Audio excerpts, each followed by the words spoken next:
I guess how do we start? Charlie, why don't you introduce yourself, and then Yeah, sure. we go from there. My name's Charlie Casely-Hayford, and I'm a menswear designer and co-founder of Casely-Hayford, a brand that I guess you could say the baton has been passed on to me from my late father, Joe Casely-Hayford, who started his namesake label with my mother, Maria Casely-Hayford. And I'm Andrew Eby, so I'm I guess a fashion designer still and an academic. So I lead the program at Liverpool John Moores University now, and I've just recently been made an associate visiting professor at Middlesex University, where I graduated from, and had the pleasure of working with the late great Joe Casely-Hayford. And so we've been kind of brought together really in conversation to really dig a little bit deeper, I suppose, into the legacy of Joe and the Casely-Hayford family, because it's not just Joe, it's also your mother Maria as well. So yeah, exactly. I think we should start there. We've got some visuals, but I think we should sort of start, by talking about your sort of memories, I suppose, of growing up and that sort of family environment, that creative family environment that was a pure fashion force.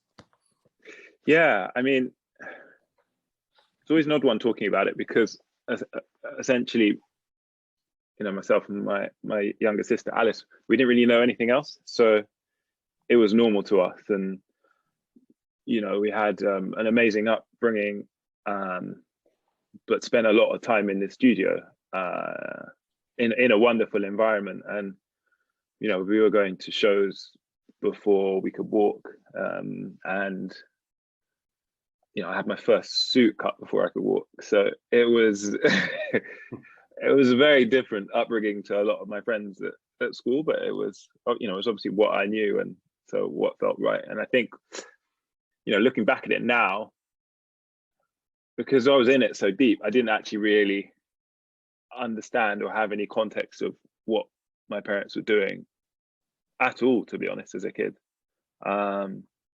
Which is why it's always so interesting talking to you, Andrew, because personally, you were there when I was growing up. You were there when I was a wee lad, and then you're really able to give context to a moment in my life that I didn't fully I guess comprehend at the time what was going on. It's interesting. I mean, I was quite young myself, so I was a young whippersnapper with a super powered, supercharged portfolio, and I came out of Middlesex University as the graduate of the year, so I was probably a little bit arrogant as well. Had this swagger, Andrew Eby, and I remember the first day I met your father and he looked at my portfolio.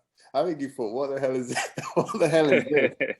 And that's really interesting, because I think for me it was like that sort of learning experience anyway. So being in that environment was, in a way, it was the same for me. It felt it was really calm, but it was really productive and really progressive, and it was like a kind of a shield. It was amazing.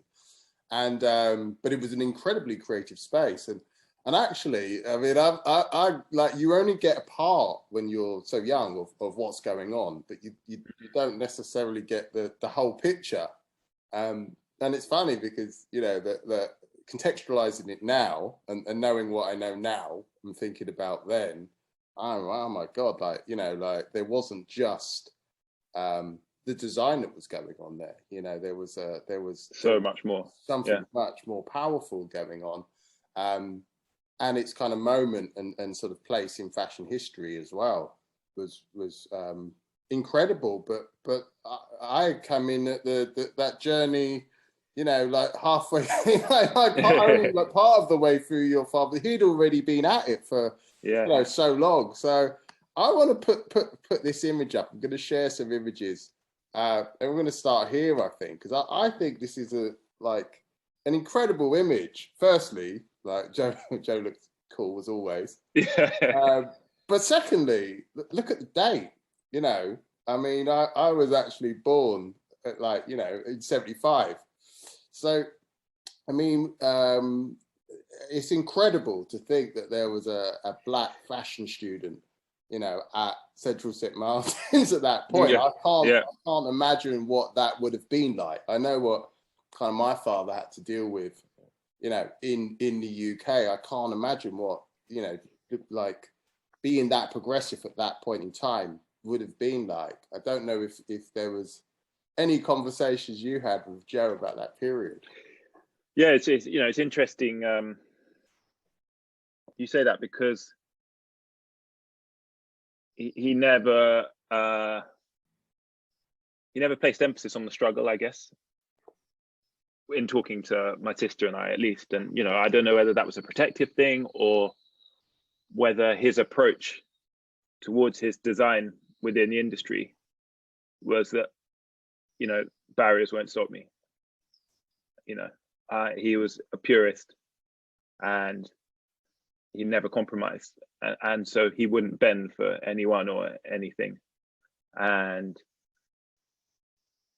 you know, I certainly got a sense of that as a kid, but I didn't realize how deeply that ran in his work and the context of him as an incredible designer foremost, but also, you know, a young black man in an industry where there weren't many, if any, faces really like his at that level. I mean, I mean, it's the same in a way. Like, you know, we were interested in fashion at that point. My brother also studied design, so he was 5 years ahead of me. So he was born in 70. So, you know, you know, he was 9 when your dad was at St. Martin's, and that's where the legacy of sort of black designers probably starts. I'll have to say, without Joe, maybe my brother doesn't even bother go to Ravensbourne, you know, and sort of be in a similar situation, you know. And education. I mean, I started up an academic group called The Face last year as co-founder, because we're still struggling with race in education, and even in education it was troublesome even now. So then I can't imagine what it would have been like. Anyway, this image here, I think it's 88, 89. And I remember myself and my brother being really, really peed off because I think it was around that time that Joe was nominated for Design of the Year. And he didn't quite get it. And I remember just being really devastated because, you know, the guy was cutting menswear and women's wear. He had it was bang on the street. Everything about it was just perfect. And it probably should have won it. But you know, there can only be one winner, right? And I think it was at this point that, you know, that as a family, we began to become interested in sort of pattern cutting and tailoring. And this is really important because this is that legacy that we were kind of discussing and wanted to talk about today, is the influence of, you know, a really prominent figure culturally, and how that then impacts generations to come, because it impacted our generation and then we've impacted another generation. I mean, you're carrying it on. I mean, I'm in education and taught Bianca Saunders, for instance. So that legacy of sort of moving through really kind of almost belongs to this moment. This is really interesting. I mean, I mean, how does this? Because this is before your time as well. So how does it make you feel to see this? Incredibly proud, I guess. Yeah, as you say, you know, I was what would I have been, 3 years old at this point. So it's just interesting hearing it from your perspective as a young man so deeply interested in fashion, and I guess having my father there as this figure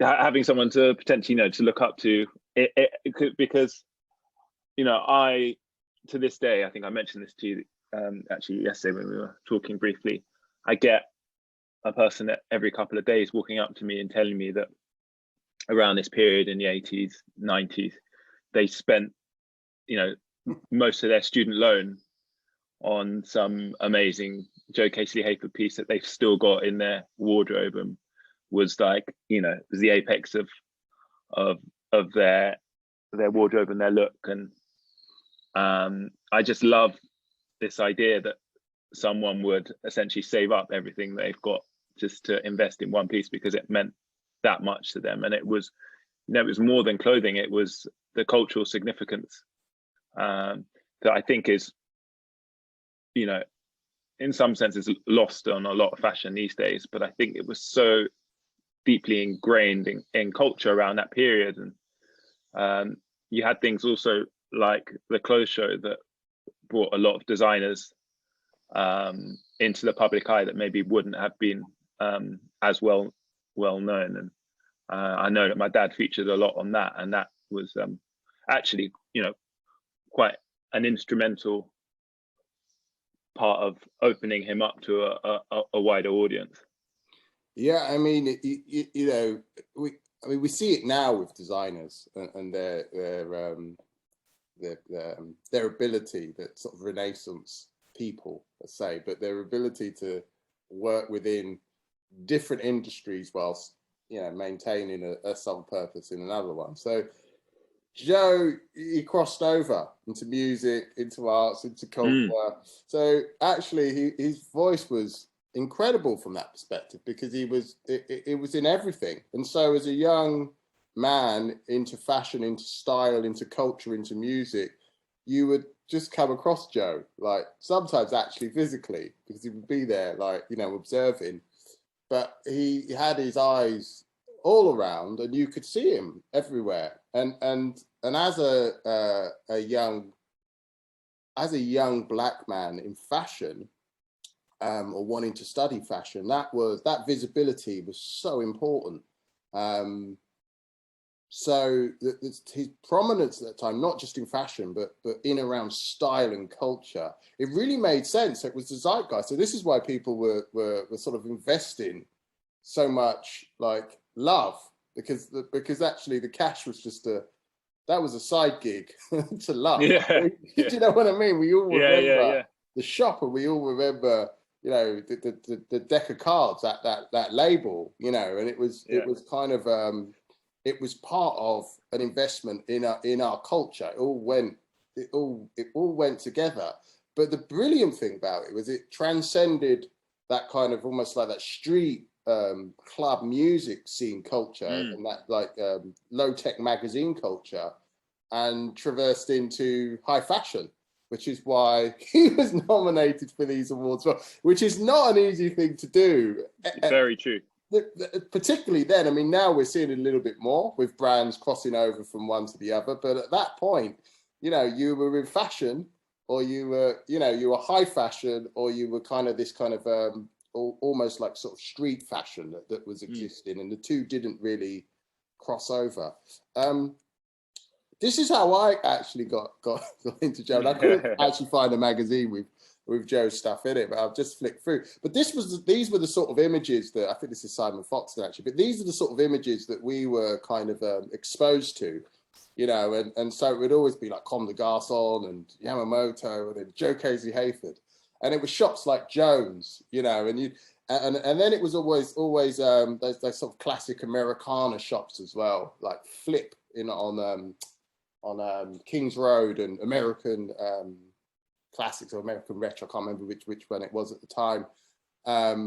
But these were the kind of images that we were exposed to, and so as kind of, so we also saw this amazing kind of foothold in fashion. So there's this black guy who's a tailor, and he's really cool, and he's menswear, and he's got this ability to traverse, you know, like street fashion and high fashion. And then it was also in this Arena magazine, which is like the pinnacle of men's fashion, you know, and this were the kind of the images we were fed. So, you know, again, it's like that legacy thing, you know, to have someone so prominent and so revered, because Joe was also, this is the thing, Joe was an insider's designer. So it doesn't matter how, this is the thing, like, you know, it doesn't really matter how the accolades of all of that. Anybody in the know knew like that this guy is a great, and the stylists and the photographers and the magazines all represented Joe's work fairly. Anyway, so I suppose this is a period that you might begin to recall or remember or know firsthand. Yes, yeah, it is. And well, I mean, I guess one of the pivotal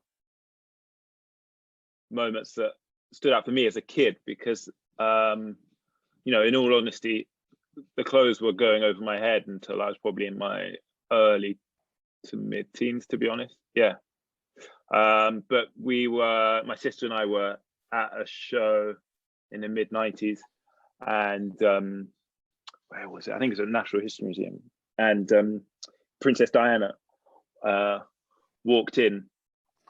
Actually, the show had already started. I think she was late, and I remember vividly, like, all the photographers at the end of the catwalk, obviously shooting all the models, and then suddenly the lenses just turned left. Everyone started snapping her, and my sister and I got bumped onto the second row so that she could sit down. And I remember being at school and the next day, and it was on the front page and of the Evening Standard, and there was like my sister and I just peering out behind her, and I was like, I think that was actually really when I was like, wow, okay, he's actually really operating on some whole other level. Yeah, because until then I just hadn't really got it. No, and it's funny. I mean, you know, I've got a son now who's 14, and I think he's only now sort of beginning to sort of be interested in kind of what I do, maybe for the last 2 years or something. So there is that moment where I guess your dad's just your dad. Yeah, exactly. You eat breakfast with your dad, you talk to your dad and all that stuff, but then there's probably that moment where you feel, actually, like, people are really interested in my dad, you know. I hope my son sort of thinks the same with me, actually, but I do, you know, I do sense that there's that sort of change of that sort of understanding. And also, of course, you know, we're talking about really kind of high level concepts, high art practice and culture. So, you know, as a young kid, some of that's just going like way over your head. Yeah. Well, I mean, you know, it's interesting you say that, because, you know, from a very young age, art was just an integral part of family life, as was music. And my dad was buying me basically all my records, and he was introducing me to, I remember he introduced me to garage, he introduced me to grime. Yeah, it was like just not like how normal like that, family life is, you know. Yeah. And I remember him buying Wiley's first album when I can't remember, I guess it must be in my early teens, and because it was normal, I just didn't really realize like how absurd that actually is. That really absurd, you know. And then on top of that, you know, I always say this, but he was really up for like unlearning as well. So even though he had all this knowledge, and, you know, I really think of him as a wise person who was very culturally rich, and shared that passion with my mum, but he was also up for then, you know, moving back and then maybe looking at it from another perspective. And I think that is quite a unique trait, because I think quite often what happens is that people become staid and you know, they learn something and then they stay in their lane. And he wasn't about that. He was about innovation at every level, always, no compromise, and a purist, as you know, I think you said earlier. And I love that about him, and I think that comes through in his work. 100%, and that was what was so fascinating about Joe. Is, I mean, and frustrating, by the way, if you're trying to work with someone who's so damn good, and kind of knows everything as well. There was this sort of sense of like, I mean, trying to design for someone that's one to design for so long, but also been exploring design for such a long time, and been exploring clothes specifically and menswear specifically for such a long time. It's not easy to bring anything new to the table. It just really isn't. And it's exactly what you would say, was always wanting to learn new stuff. And I'd come in from a night out and I'd be like, oh yeah, I went to this club last night, it's called Phonotech.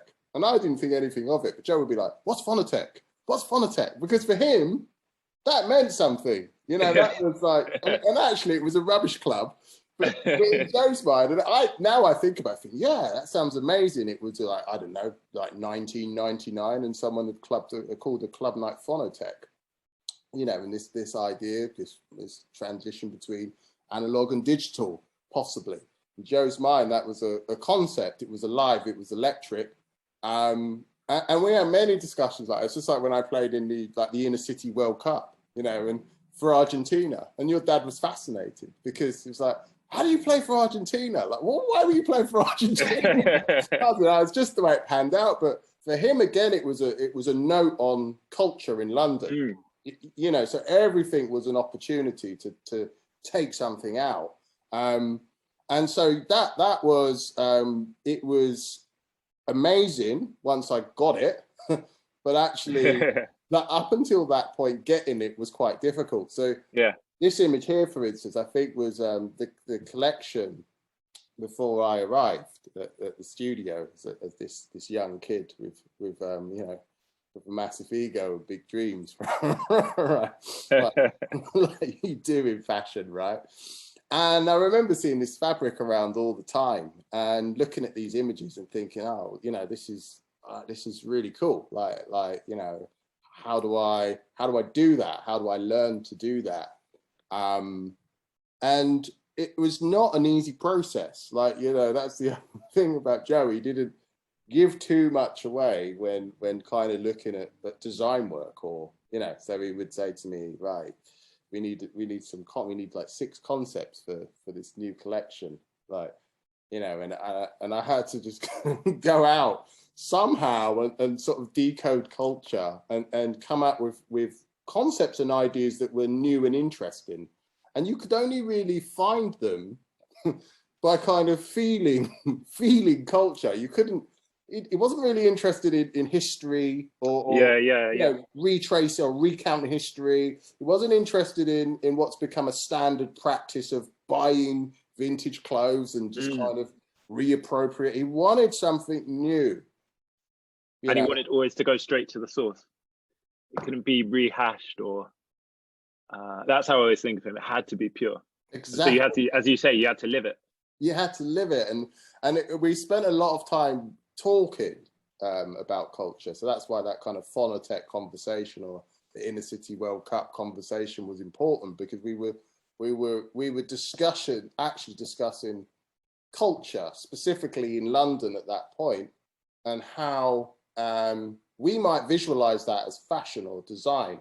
And I get this now because I'm an academic and I teach in this manner too. But actually, those like conversations with your father influenced the way I even teach now. Like, you know, I talk to my students about researching the future. Like, well, how do we decode what's happening today and turn it into something, you know, that's visually arresting and convey some kind of social message, or has some kind of cultural or spiritual interest in that work. Now, you know, and I got that from your work with your father, and it wasn't easy. I don't know if you were at this show, Charlie. I think maybe you were. Yeah, I think I was. Yeah. I think this was the one in Paris. In the and this was the other thing. I mean, you know, doing shows in the late 90s in underground car parks in Paris. It's amazing. Like, yeah, I remember thinking, how does this actually work? Like, how do you commandeer a car park in Paris? you know.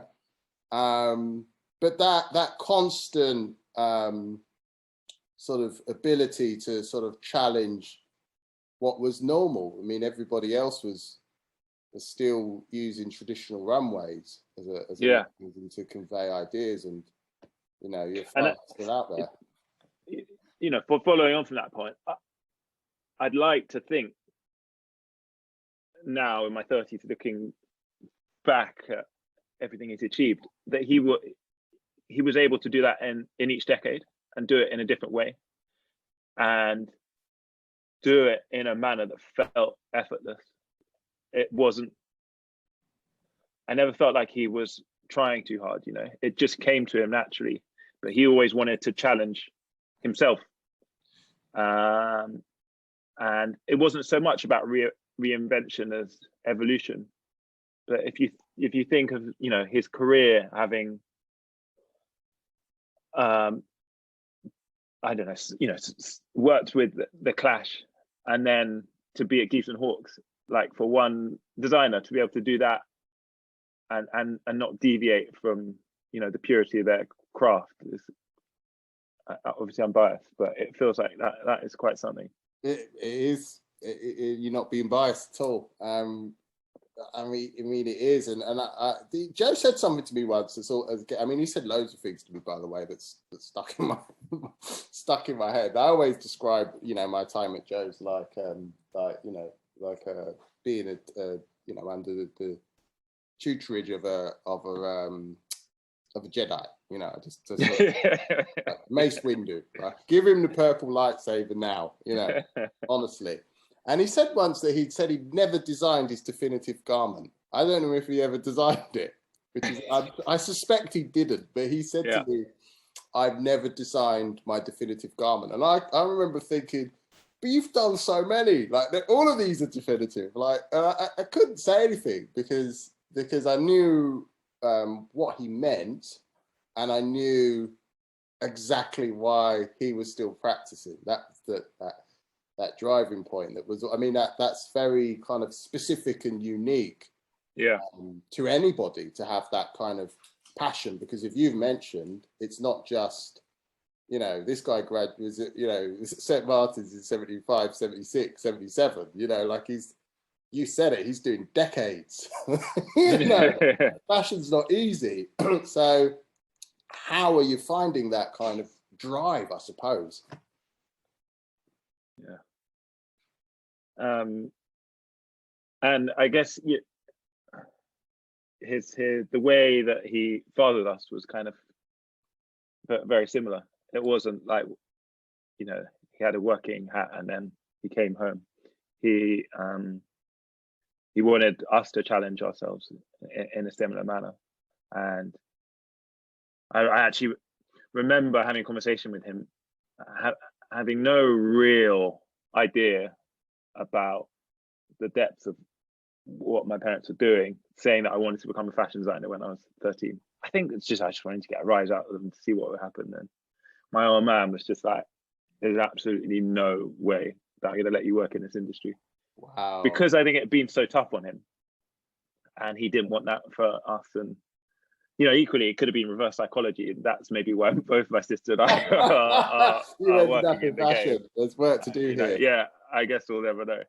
Yeah, I mean, yeah. I mean, I suspect he meant it. I suspect he recognized how difficult, and maybe, you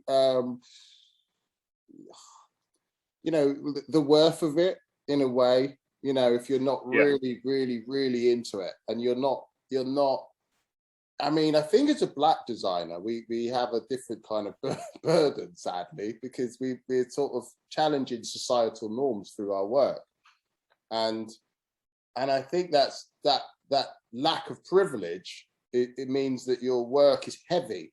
You know, like as a Black academic, like I've been told by many people, you can't leave education even if you want to, because what happens if you leave? Like where you will leave a massive void because you're one of the most prominent Black academics, and you know, and with a history in the industry as well, with this amazing knowledge. So if you leave, what happens to that void? And so I think we don't have that privilege of being able to necessarily, and it was the same with Joe. If Joe ducked out and said, I'm not doing this anymore, there was no one in that. So yeah. how would someone like myself feel, or my brother, or our mates, or all those people who were like, you know, just like clinging to this the Messiah in some ways? You know, it was really revered, like seriously revered. You know, we only had Yamamoto otherwise, or Kawakubo, who felt like they were doing something that was culturally interesting. Yes. You know, Westwood was interested in our own way, and those other designers were interesting, but they didn't have a direct correlation with our lives, which ultimately what clothes do to people. They connect people. You know, design should anyway. It should connect you with something that's inside. So Joe was our. So I think also, you know, music was so integral to his core, his DNA. I think that also fed into the lifestyle. You know, it was part of, you know, it wasn't just about wearing the clothes. It was like everything around it as well. And I've always found that interesting. I mean, I've got a great story about music and your father, and because I was always fascinated by, you know, because I was into music as well myself, but not the same level as your father. At one point, he was talking about doing a radio show, and I don't know if he ever did, but I wish he had done. That vinyl cupboard was impressive at the time. It's probably even more impressive now. And I remember we were at Gil Scott Heron when it must have been, it was, I can't remember when it was, but it was before I worked with your father, and I was with my brother and my mate. We were dancing around, you know, because that's what we did. We were into jazz dance, and we were dancing around, and we were all dressed up suits, like, you know, like Casely-Hayford style. To be fair, you know, some of our reference points.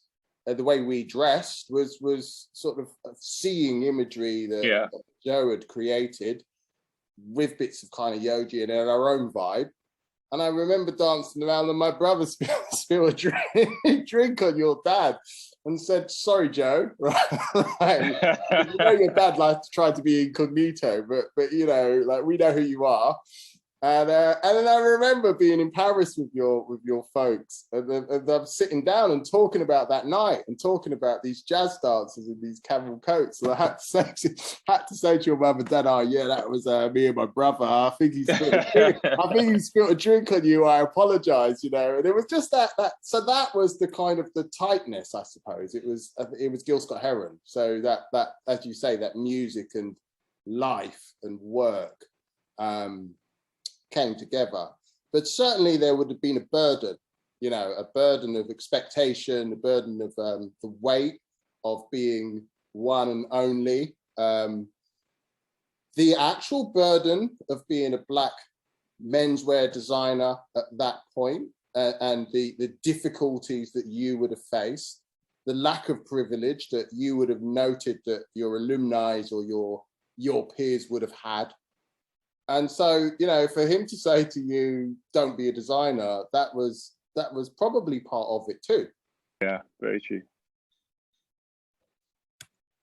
Anyway, these images, I remember these because I worked on these collections with Joe, and it was a nightmare.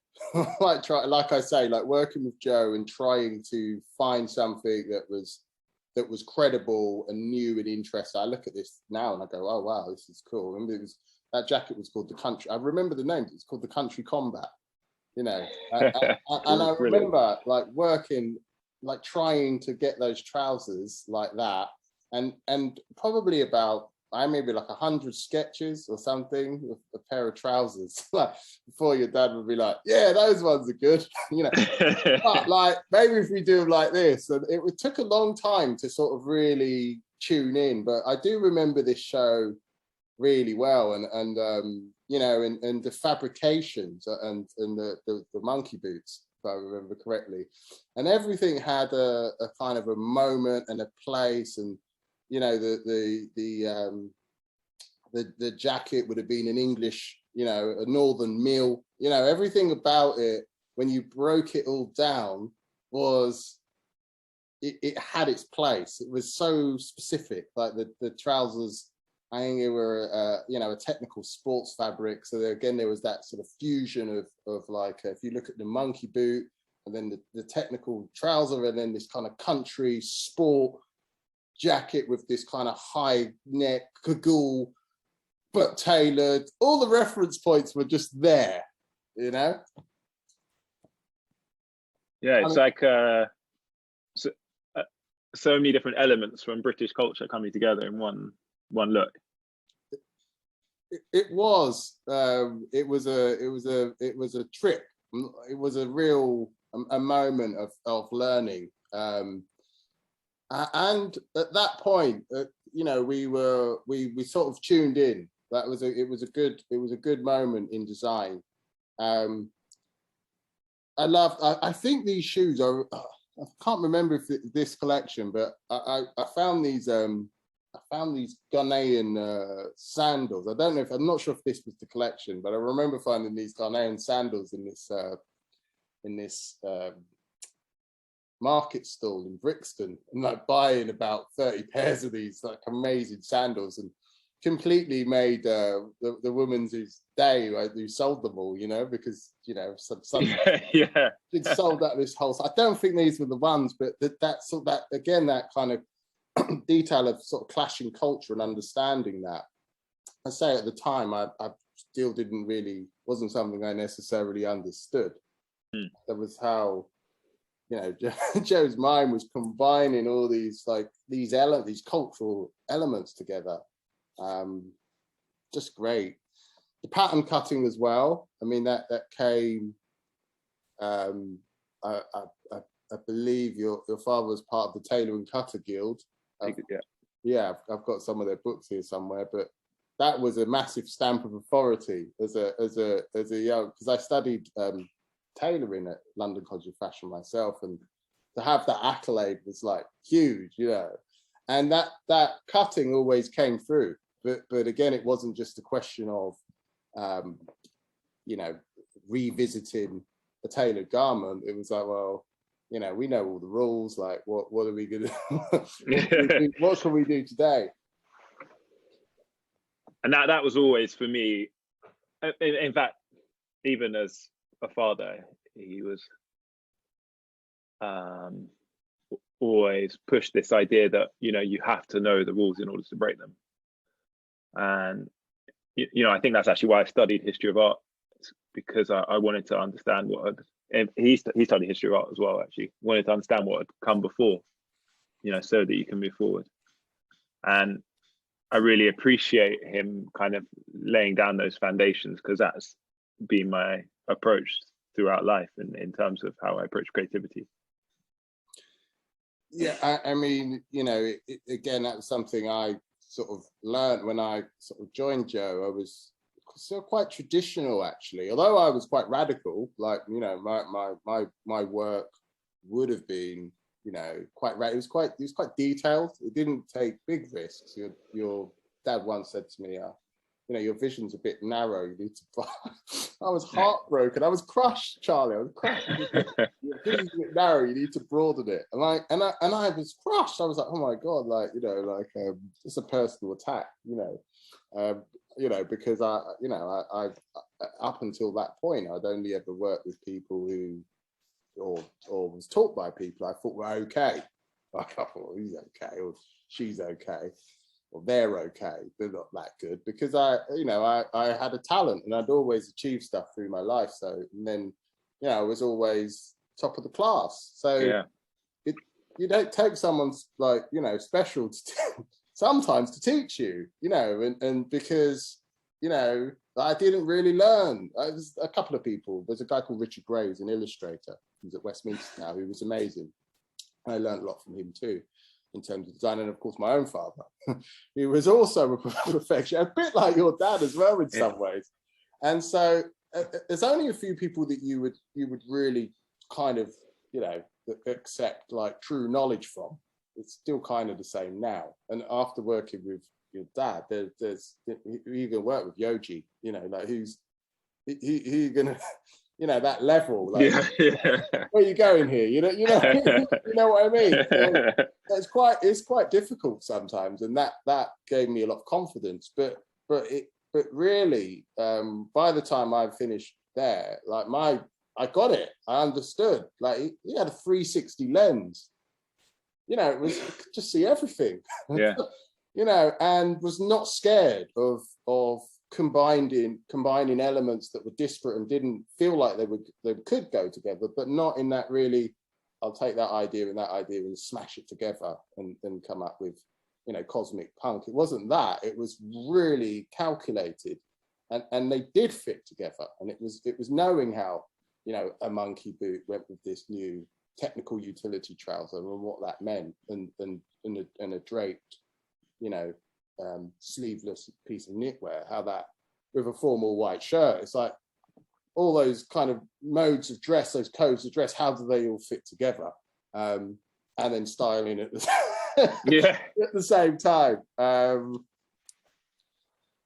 mean, you know, oh wow, yeah, I remember. Yeah, I mean, you know, it's fresh now. You know, if we saw this now, we'd be like, wow. I think this was around 2000. So you're talking like 20 years ago, you know, and that's the other thing I kind of marvel at, you know, and also the way the studio functioned as an art studio. I was saying this just before. It was a pure creative process that doesn't necessarily exist in many studios. You know, after I thought all studios were. As it were. And then I found out when I went to like work in Toronto with Club Monaco that people just bought garments and just ripped them off. You know what I mean? I did the fabric, everything about everything. I'm sure you'd get booted out if you did anything like that. You wouldn't. You'd no chance, you know. So I just remember everything being so kind of pure, and it was this real. And as you said earlier, like that learning, it was a learning environment actually for everybody. But the tightness, including my dad, it sounds like from what you're saying, you know, he was so interested in everything around him. That was the marvel, and actually the discussions we once we kind of were a bit more aligned. You know, with once he had taught me how to see properly, and I was like, oh yeah, so yeah, you could do this, and once that sort of fusion of these kind of really like maverick ideas, and also not being scared of newness or new ideas or trying something out, like, because that's a fear that we have as designers, is that we stay in our thing because that thing worked. I was really into kind of sharp tailoring that was inspired by like the civil rights movement or whatever, or it could have been Gil Scott, it didn't matter, but that was my whole thing, and looking very historically at like people who dressed well and then almost replicating that and then making it kind of current. But that's not enough, you know, it was an element of, but it wasn't enough. It was just too stay. But once I understood how to sort of break out of that and become way more like visionary, so I could see stuff like a bionic eye. We were able to do really forward-thinking stuff that was taking risks, and then we were having like quite detailed conversations that became really interesting, because we were talking about, you know, the virtues of the design and whether it's got anything or it's not, you know, whether it should just be discarded.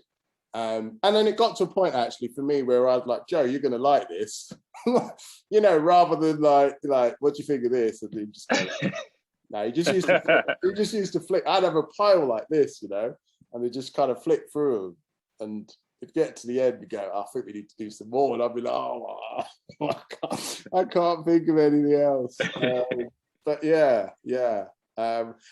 I pulled out some of my portfolio, and I remember doing, you know, working on this stuff, which was all flat. And I remember that stuff. And working on this illustration, that's in Shoreditch somewhere on the street, you know, like I just let's put it on the yellow line. And this is what I loved about like working at the studio. It was like it was like an art practice, and it was like what we practiced at university, which is very rare, that you have this kind of, you know, ability to be sort of creatively expressive.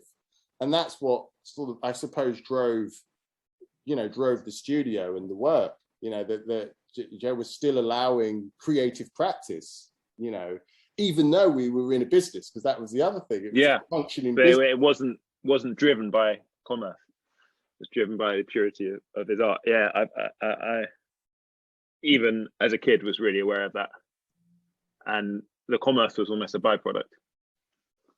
Yeah. I mean, you know, but it was a serious business as well. That was sure. the other thing that really gripped me as a young designer, was how this all functioned. You know, the sampling and the production and the packing. You know, like checking garments, like all of that stuff was so important. Yeah. And the speed of which we had to develop collections. Sometimes it felt like, hold on a minute, why am I'm ordering all of these trims, and I'm spending like 4 weeks doing the trims and only 2 weeks designing. But that was kind of the nature of fashion, you know. But just building these ideas constantly, you know. Joe would always use a diverse range of models. That was just obvious and standard, but to the rest of the industry, it wasn't necessarily standard practice. And that was a very sort of positive environment for anyone to be in. I remember, like, I shot this in the cupboard. You know, like, I can't remember how we even got onto this, but I made these like moquettes, and then I went in a I can't even remember what the cupboard was, but it was a cupboard. I set all these lights, and yeah, Joe, look what I've done. I've got this thing, and it looked great, you know. So it became one of the invites. But that sort of was really, you know, sort of part of the process. Just these illustrations that were done in like tables. It was, wasn't it? The invites were always like works of art each season. It was great. Got them all in the archive. Yeah, the invites really were amazing, and things like that have changed now as well. You know, it's you don't necessarily get that attention, like, you know, the digital world has changed things to that extent. But yeah, I remember the invite and the kind of the selling books were really important. You know, Andrew, we better. I could talk to you for hours. I know, we were about 40 minutes in. Shall we wrap up? Yeah, I think we may have to. Enough. Okay. I can't. But, yeah, it's been such a pleasure talking to you, though. It's been amazing. It has been amazing. It's going to be amazing. We should probably just end here. It's an iconic image now. But yeah, Charlie, like let's do it. We need to do a part 2. With pleasure. It's a really, really good talk. Anything else you'd like to say before we do finally wrap up? No, not really. You know what? It's just been really interesting for me, because every time I talk to you, I learn something more about my dad. He was a very private person, even with me, and he was a quiet man, and he, you know, despite everything he achieved, he didn't really talk about it that much, and you know, never showed off. And I think because of that, I'm discovering more and more about him since he's passed away than I did when he was alive. So it's incredible, you know, talking to people like yourself, because it keeps his spirit and everything he created going and more. So I mean, thank you very much. It's a pleasure. I mean, honestly, it's for me, it was a turning point, certainly in my career, and the sort of the final part of my kind of education, and I've lived by that ever since. And so, you know, like thank you, Joe. Thank you, Joe. Really. But yeah, no, Charlie, it's always a pleasure. I love talking to you. And yeah, it's nice to reflect as well. You know, I think the things that really they really impact your life, and sometimes we just kind of we just glaze over them, don't we? It's like we don't realize the impact of these moments. So on that note, we convene at some other point, but brilliant talking to you. And you as well. All right, take care, Charlie. Thanks, Andrew.